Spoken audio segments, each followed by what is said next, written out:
সবাইকে শুভ সকাল। সবাই কেমন আছেন? মিটবল তৈরি করতেছি। ইস্টে তৈরি খামির এবং মিটে তৈরি কিমা, তা দিয়ে বানিয়ে নিলাম গোল গোল চিকেন বল। সবাই খেয়ে দেখতে পারেন এই চিকেন বলটি। এটি খুবই টেস্টি আর বানাতেও খুব সহজ। এত পরিশ্রমও করতে হয় না। ধরবেন, ঢুকাবেন, সাথে সাথে চুলায় দিয়ে দিবেন, অবশ্যই তেলে। তো আমরা খেয়ে দেখেছি, অনেকই মজা হয়েছে এই চিকেন রোল।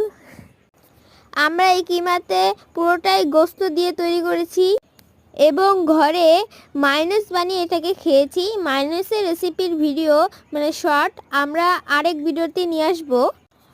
সবাই আমার চ্যানেলটিকে সাবস্ক্রাইব করবেন এবং বেল আইকনটা ক্লিক করে দিবেন, কেননা আমি আপনাদের জন্য সুন্দর সুন্দর ভিডিও নিয়ে আসি।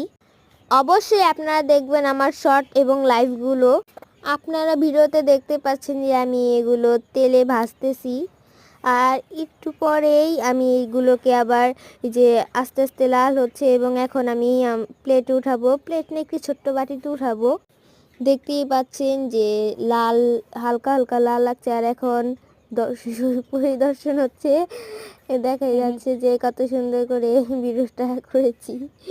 আচ্ছা, সবাইকে আল্লাহ হাফেজ। এবং তুই দেখেন, ভেঙে দেখাই যে রোলগুলো কত সুন্দর। রোল বলে চিকেন বল, চিকেন বল কত সুন্দর হয়েছে।